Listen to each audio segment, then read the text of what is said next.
Hello,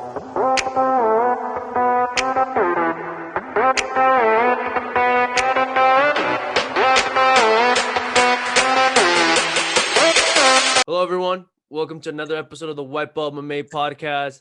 And it's an absolute pleasure to have on the show UFC lightweight Chris Grutzemacher. And it's an absolute pleasure, like I said. So how you doing, Chris? I'm doing good, man.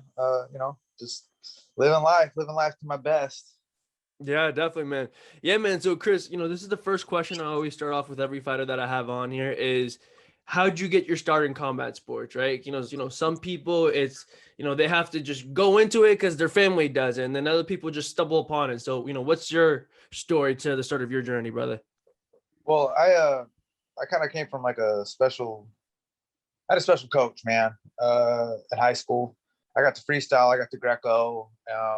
For some kids that get to wrestle year round, their parents do have to take them, be really involved. And I actually had a coach that from a high school program, I was able to just kind of wrestle year round, man. I got, to spend the fall doing like preseason stuff, obviously wrestling season. And then during the spring, we got to freestyle and Greco. And if not, we got to be in the room, at least 3 times a week just to train. And then the summer, I would go on a 2-week trip every year. And I'd obviously go do clinicians and stuff. So we get to learn some things from different people. But we'd go have dual meets, whether it was at a university or we'd actually just go camp. And I'd get as many matches in a season in 2 weeks. So I guess you want to say that's where I started, But actually, I, kind of got out of high school and didn't have anything really going on, just working. I was working at a gym, lifting weights, and really wasn't enough. So, I wanted to wrestle or get back into shape like I was in wrestling because I kind of got overweight a little bit. And I found a jiu-jitsu school that kind of, that's where I thought it was like wrestling. And it kind of is, but it's not, Yeah. Found a whole new thing and just never stopped. And from there, right, like you said, it's like you're trying to find something that resembled wrestling, right, to get you back into that shape. And like you said, it's like jiu-jitsu, wrestling, like they play hand in hand, they're grappling, but at the same time, it's not the same thing. But that eventually transitioned into MMA. So like, how do we go from wrestling, jiu-jitsu, and then just straight up all MMA? So was it your coaches at the jiu-jitsu gym, or it was actually this? I mean, I went in there for jiu-jitsu, but they had a strength and conditioning coach, and they had these Muay Thai classes, and it was like for $30 more, you can have this, or you can just have that. Mm-hmm. So I was like, well, okay, $30 more, why not? Yeah. And I started. So when the first class I took at the MMA lab was a Muay Thai class, and then I just kind of my first week I saw what the schedule was, and I just changed my whole life. I'd get up at 6, start at the gym at 7. I wouldn't leave till like noon. I worked at Valley Total Fitness at the time. I wouldn't get there till like 1. I'd stay there till 9, go home, go to sleep, rinse, wash, and repeat. And then at some point, John Crouch came with Alvin Robinson, who was a UFC fighter at the time, and Ben Henderson, who was just coming up under Alvin. And, they started a fight team. Some other guys who were in the Valley started to come. Del Hawkins is one of them, Patrick Lopez, Charlie Brown, were some other guys that started that team. Joe, I'm missing his name, man. He fought in the UFC as well. Anyways, but so this small fight team started, and I got asked to come on wrestling days, and then they see me hit pads and do some things, and so then I rolled into the rest of the practices for the fight team, and it was like a small team for a few years. Yeah, definitely. And then, like you said, it's like, you get into that, little fight team and everything like that, right? And then, like, obviously, like, you coming from a wrestling background and everything like that, like, for everyone watching, like, I'm sure, they're wondering, what were your first experiences getting into striking sports and getting into that sparring environment, right? Because it's like from going from wrestling to jiu-jitsu and then straight into just a striking sport, was it for you? Like, was it real comfortable for you, like, coming from that wrestling background to just transition, or did it take a little bit for you to kind of mix everything together?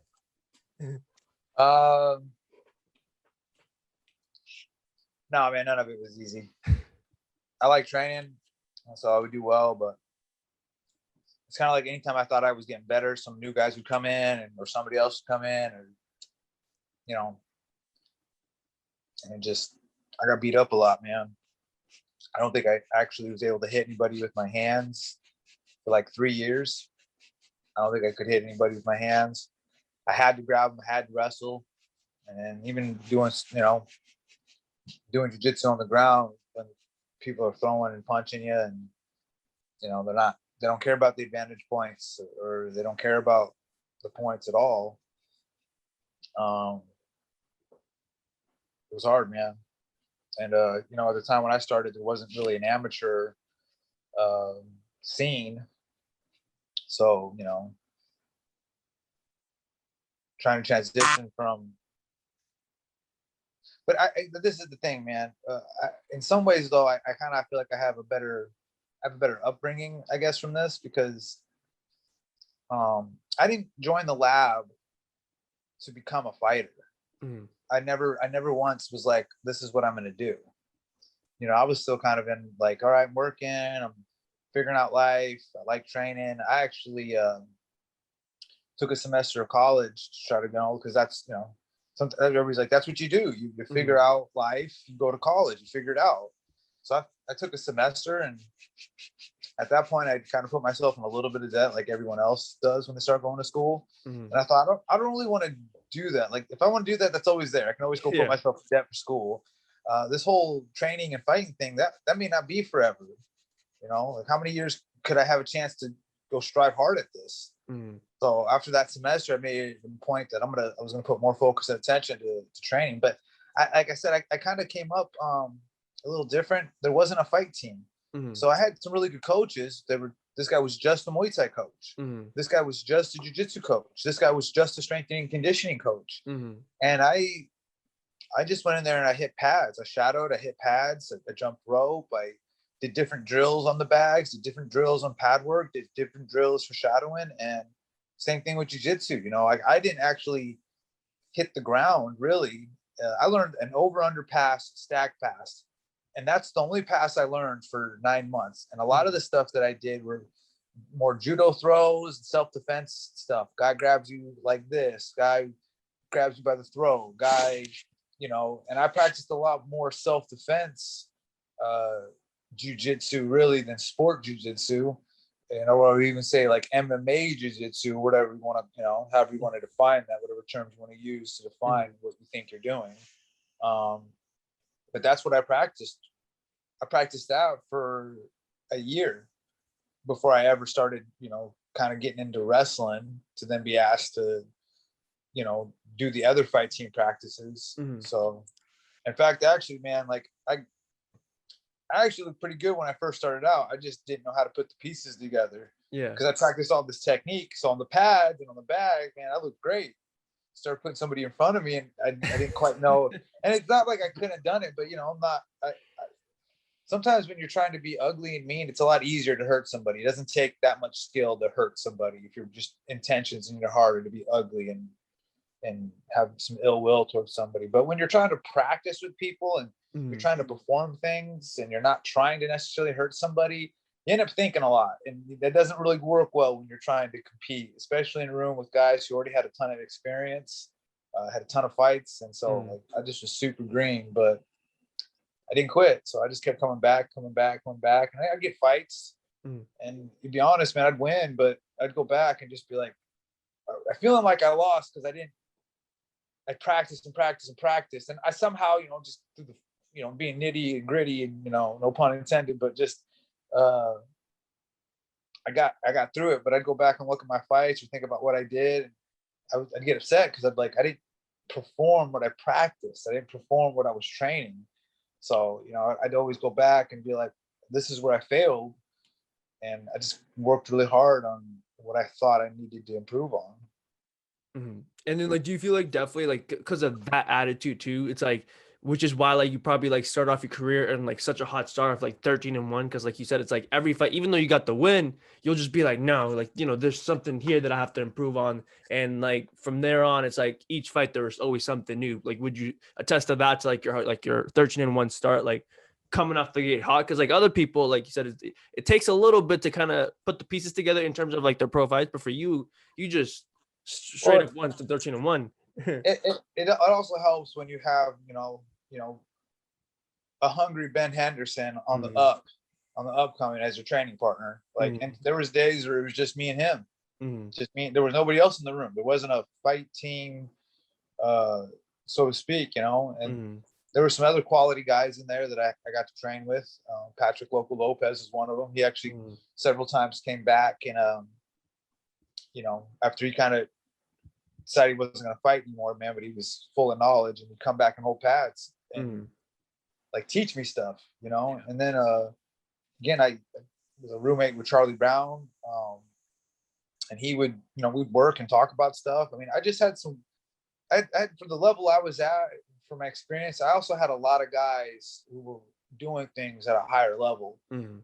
So I think just being around some of the people I was with, and like, some people don't want to be honest with themselves, and I just took accountability for anything and everything that I did, so I just worked really hard, and I think that's, looking back at my fights and being like, what could I have done better helped. But I gotta also contribute. I had some really smart coaches to start off with. The lab was at the time,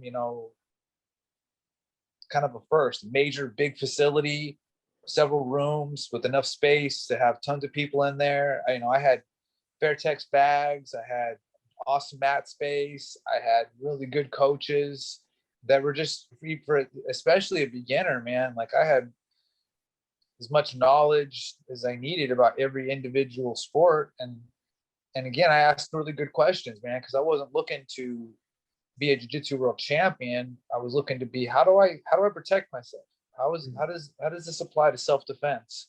And that's something that even when I started, that was most important to me, because I was doing this really to get in shape, right? I didn't really, there wasn't a fight scene. The UFC hadn't blown up, like this. There wasn't this money that there is now, or the media coverage that there is now. So really, it was always self-defense first for me. And really, it was just about getting in super shape, man. So.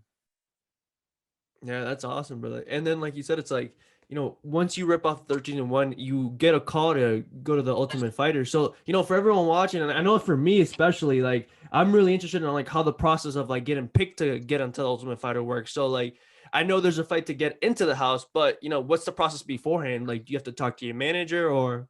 Okay, so this is actually I actually tried out 3 times, and on the third time I finally kind of made it. The first 2 times I did it very close to each other, and so when I went the first time, I got so far through the process and I was cut.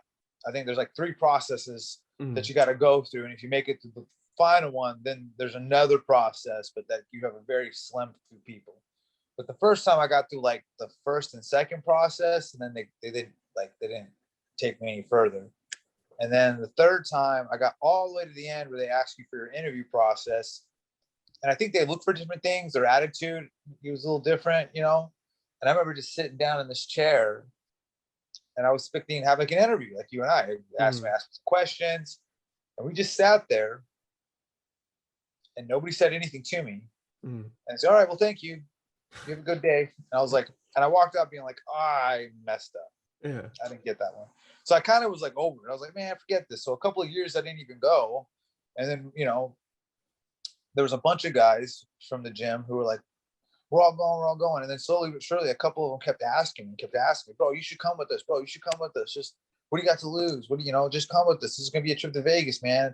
We're just all going to drive up there. We got rooms, dude. It's like, just stay with us. So it didn't cost me anything to drive up there. It didn't cost me to go. And I was like, all right, I'll go. And then, I really wasn't even wanting to get on, but they just kept asking me. It was like one of those, like, I'm arm twisted to go. and then I ended up making it on. And that's, you know, but the thing is that I've kind of gone through the process the first 2 times. Mm-hmm. So by the time I got to the interview process, I kind of knew what to expect. The whole, like, I'd already been there Mm-hmm. and done this before, so I kind of knew how to go in there. And it's a casting call.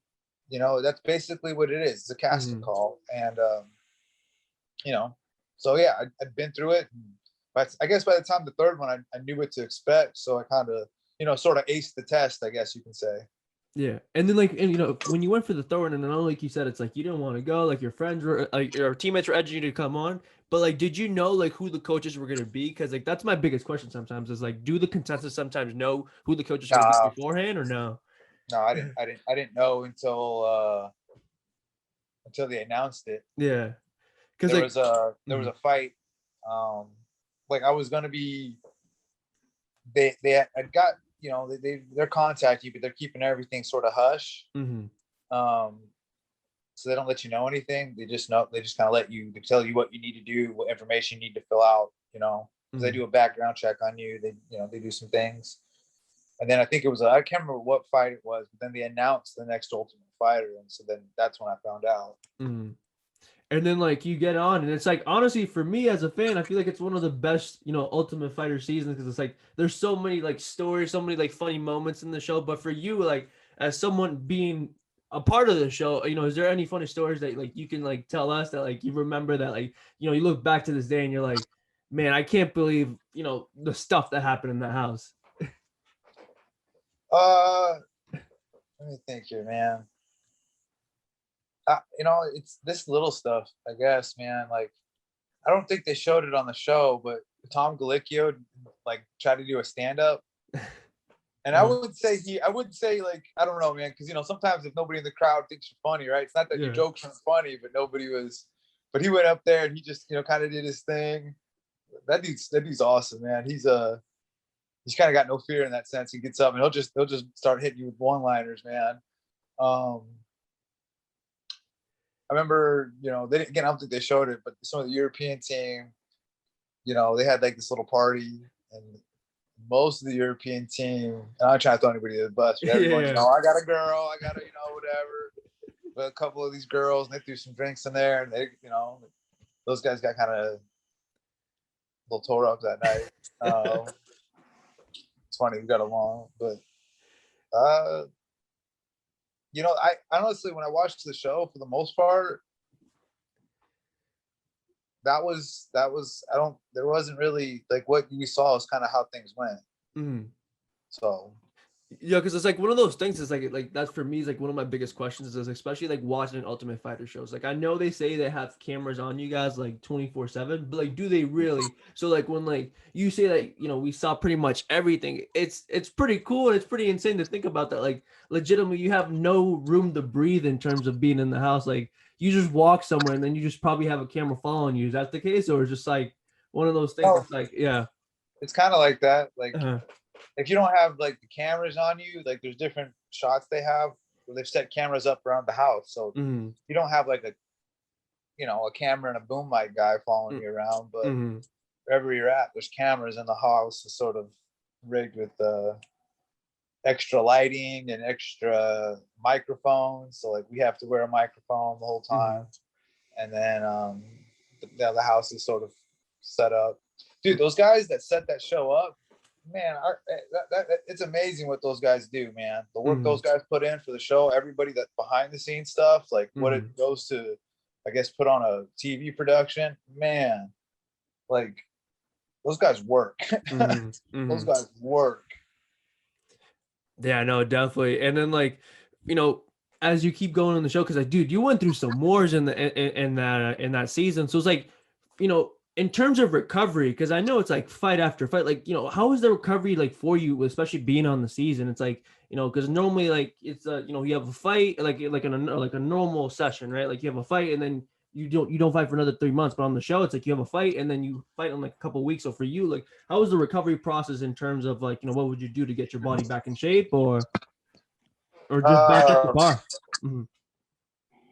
well, no, man. We have if I get in the house, you Mhm. know, I got my I got a kick checked, and and I cut the guy with an elbow, but my elbow blew up because of it. And man, I iced and just I rubbed like sometimes you have to do the things yourself, man. I bit down on a towel, and I iced my hematomas, and I just got my fingers in there and I started just digging them, and that's it, man.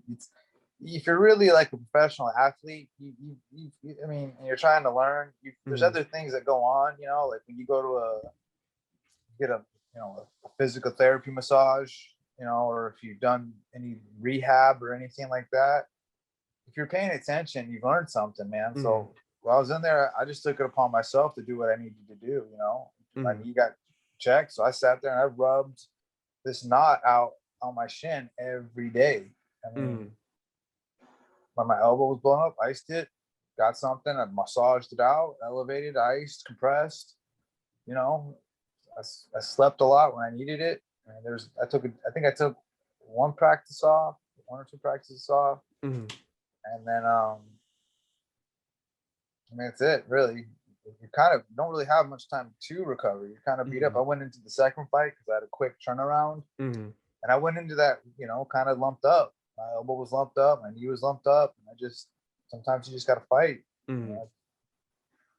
And then, like, eventually, I mean, like I said, it's like all those wars and everything like that. It eventually gave you a UFC contract, and at the end, you ended up getting on the show, and you got a W. So, like, when you get your first win in the UFC at an event, what was your mind process, your thought process there? Like, did you kind of have a little moment to kind of look back at your journey, or for you, it was one of those that like I won my fight, what's next type of deals? Sometimes like the things that you do, you don't realize how beneficial they might be for you. When I got into the Ultimate Fighter, it was just a means to an end. I tore my ACL. I had an opportunity. I got a fight offer I couldn't accept. There was just some things. And so when I got an Ultimate Fighter, it was like, all right, here's my opportunity to get into the big show. Here's my this will be my way to get into the show. And that was it. So when I got to the finale, and I figured this is a real fight. This goes on a pro record. This is not, I had X amount of months. This guy had X amount of months to get ready for this. And, it's in front of a live audience, and it was a fight. It was like, it was kind of like any other fight, but it was kind of one of those things that, like, it was a good day because I finally got to the show. This wasn't an Ultimate Fighter fight. This was a UFC fight on a UFC fight night, being televised. So, like, for you though, especially too, like, did you have a moment like after like you went though to kind of like look back, like you said, it's like it's one of those things. It's like when you got into the Ultimate Fighter, you saw it as like kind of like a way to make ends meet, but at the same time, it's like what I'm like the question I'm probably trying to ask here is like, did you kind of have a moment to kind of sit back and kind of like look back at like that, like at like first Chris that like stepped into the gym that first time to just learn self-defense and just kind of go, wow, like I didn't know I can actually make a career out of this? Because like you said, it's like the UFC when you started, it wasn't as big as it is now. So for you, like, did you have a moment to try to just sit back and look back at that? No, it was kind of an accomplishment, man. Like it was like a check mark of a goal. Like I actually dated this girl for a while, and I remember we kind of got into this. She didn't want me to pursue this. She wanted me to go to, she liked the fact that I went to a semester college and was really excited about that. And when I decided not to do that, and I was going to push more time and energy into that, man, she thought I was stupid. She thought I was down for it. But I remember telling her, I was like, listen, by the time I'm 27, I'm going to make it. Like, cause I don't know why I picked that date, but when I was talking, I was like, I can do this.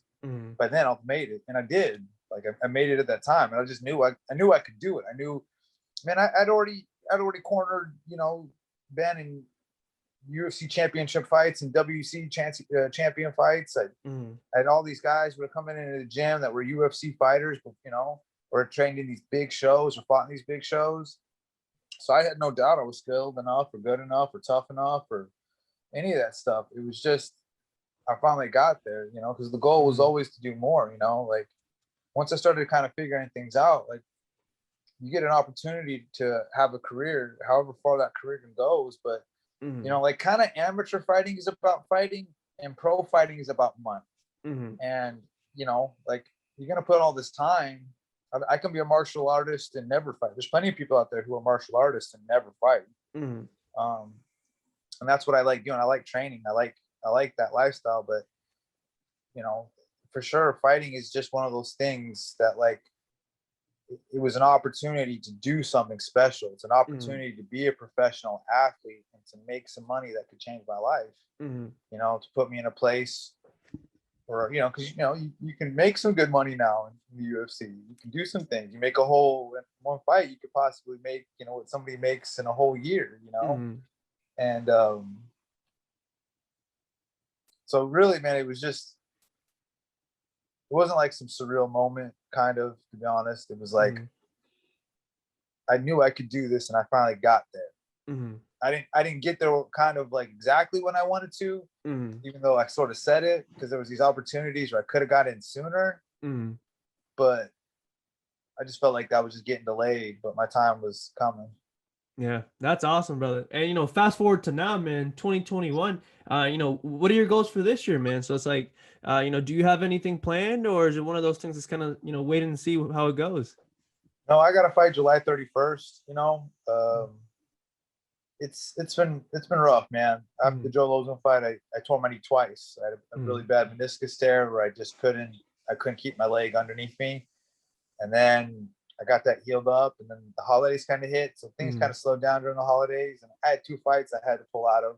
mm, I got offered another fight in 2019. I got 2019. It was in like March, so I went back to Arizona, and I'm training, and they offered me a fight. So I went and got my medicals done. My knee was still kind of swollen. I kind of thought, well, maybe this is some residual swelling from the surgery I had in September of mm, 2018 or something. And sure enough, and I asked then, is everything else with my knee okay? Is it just the meniscus?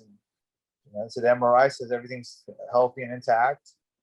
And then I go get another MRI because my physical, the doctor who did the physical said, that looks a little swollen. I can't clear you until we get an image on this.